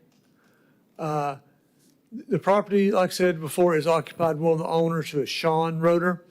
The water service has been off since 2023 for non-payment, and there's also penalties for meter tampering at the address, and an outstanding balance of $3,557.76 is owed.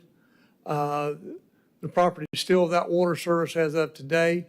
I spoke with Sean on site at the time of initial inspection. And the other owner, Mr. Todd Roeder, spoke to me when he got the notice. He called me by phone.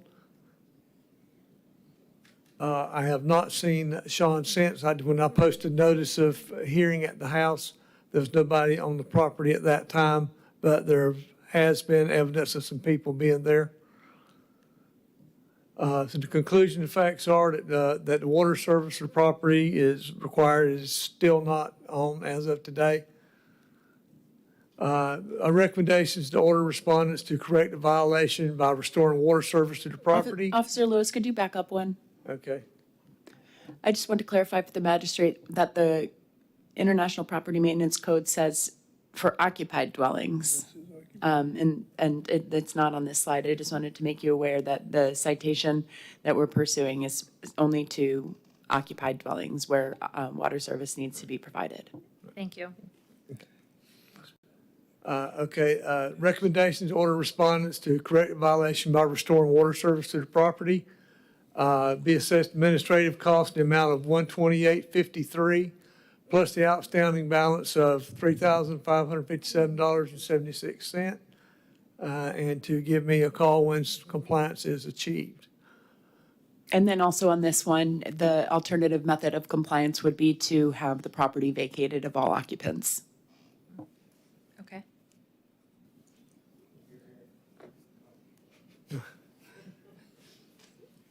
And Mr. Todd Roeder is in attendance today, one of the owners. Okay, and then just to ask, So you're looking for an order assessing the administrative costs plus the outstanding balance of $3,557 No, and 76 cents. I can't. no, we do that. not wish you to order that amount because that is tied to the utility lien and that will be Right. collected in that fashion. Okay, that's what I thought. If you want to include it as some sort of a background, you can, but it's not part of the order that the city is demanding. The city's not demanding any fines for the utility case due to the nature of what the case is. We simply want an order and the costs on the record, for the public record, for individuals pursuing this property to find this information. Okay, thank you for the clarification. Okay, so you're really just looking for an order finding in violation and imposing the administrative costs. I understand. Okay. All right. Okay. All right, anything else, Officer Lewis? No, ma'am. Okay, thank you. And respondent, do we have a respondent here this morning, this afternoon? Excuse me. If you could please state your name and address. I will. My name's Todd Rader. This is my lovely wife, Debbie Rader, and we're at 1545 Brockton Lane. That's in Winston-Salem, North Carolina. And so, as Mr. Lewis alluded to in his statements, once we got the letters, we did make contact. Now, there was a delay in us responding. I just finished up treatments for cancer, so we were focused on getting well first. And once we got to a point where we were able to focus on this issue, of course, we're here in good faith to do that. We pay all the financial obligations associated with that property since my mother's, since she passed away over 3 years ago. My brother's unable to do any of that. He's not going to work. He doesn't, financially, he's unable to pay for anything that goes on at that property. When we received word that there was a issue with the water, we contacted the city of Titusville to say what's going on. They told us there was a leak. So we told them to cut the water off until there could have been a repair. We are unable to contact my brother via telephone. We live out of state. He doesn't carry a phone. The phones that he have been disconnected. And so we are unable to get a hold of him or anybody to actually make sure that this stuff is done. We would have come down here personally. However, as I told you initially, we were going through some health issues to try to get well first. And so all we're asking today is a little bit of leniency to get this resolved. A little bit of background on that. We have contracted work with Truman Scarborough, local attorney, to actually draft up quitclaim deeds where he'll assign his rights over to us so that we can have the property turned over to us from a rights perspective and have it vacated. We've spoken to him about that verbally yesterday, initially for the first time. He gave us verbally that he is willing to do that, is all I can tell you today. So, and just for my clarification then, with you being Todd Roeder, correct. is your brother Sean? That's correct. Okay, so, and potentially he'll quit claim deed the property to where you can go ahead and do what you all need to maintain the property. Does your brother Sean live there now then? We believe he does, yeah, Okay, so as far as you know, it's an occupied property? as far as we know. Yeah, okay. Okay, and. Okay, and as you heard, the city's not looking for Right. a daily fine imposition. Really just the finding a violation and then imposing the administrative costs, which have just been the city's, staff time, mailings, all the things that they've had to do to kind of get us here. So I don't,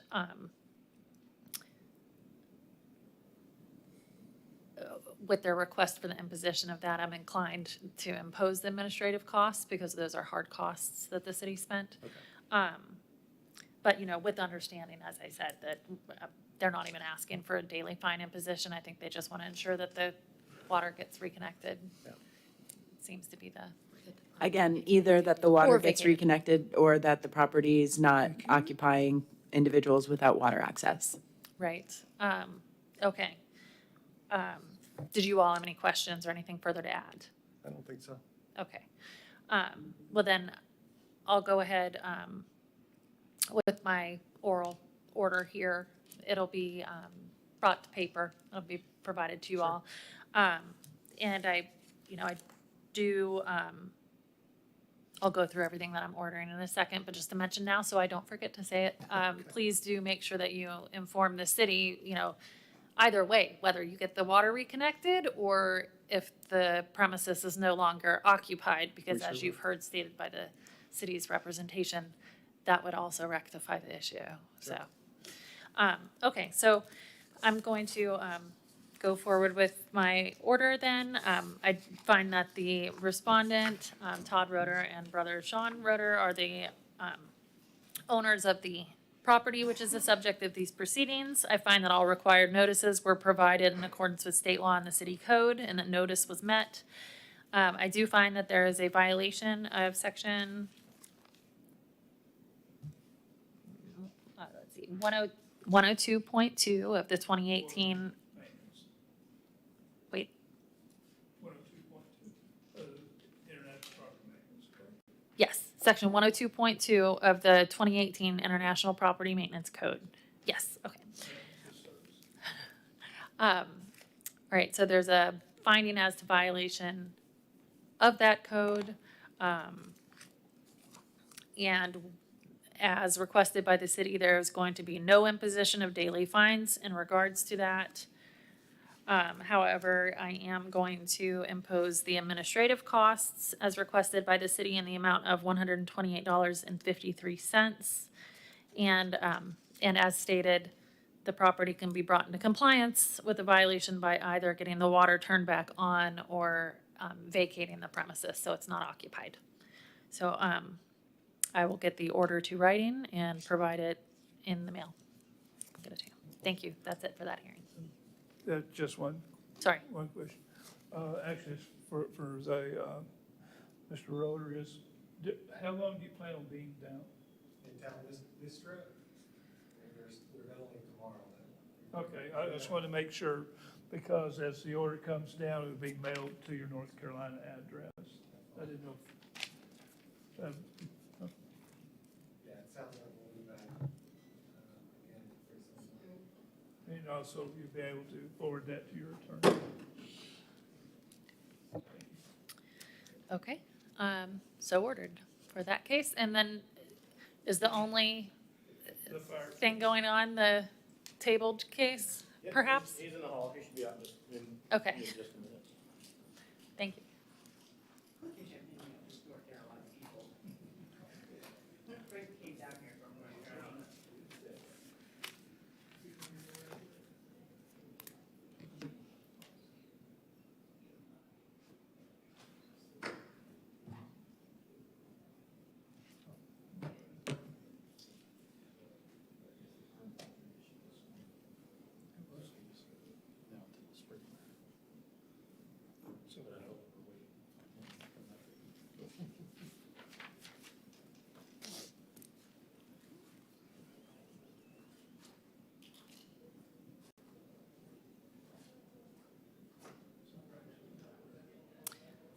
Can we go ahead and recess? I'm going to go ahead and recess the meeting for now for at least 5 minutes. Yep. So we could just take a break for a moment from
Do you need the PowerPoint? I Again? don't know. Let me go ahead and, is everything being recorded again? I want to just make sure that we, okay. make sure Calling that we're- back the hearings for the 2 PM Special Magistrate, City of Titusville, to order. Want to at make sure we're 4:15. legal here. So we had a chance to talk. Yes. The site permit has been issued, so at the moment, everything will kind of start to flow again. For now, I think that would probably be best just to go ahead and close the case, as most of the issues have been addressed. He showed me the picture of the address numbers, so those are good. A couple of the other electrical box has been removed. So I think that for the moment, closing it would probably be the best and just kind of allow the process to continue now that it's finally restarted. Okay, if the, okay, as far as just procedurally, does the Yes. city want to withdraw the case and then there's However you no guys would like order? to. Because I don't want to find, We'll withdraw 24-77 There we per go. the inspector's request. okay, great, There we go. there's that. Problem solved. Thank you. I appreciate your time and efforts. Okay, and that was the last matter. Okay. All right, well then, given that, I will see everyone at next month's hearings, and we are adjourned at 4:15 PM. Thank you.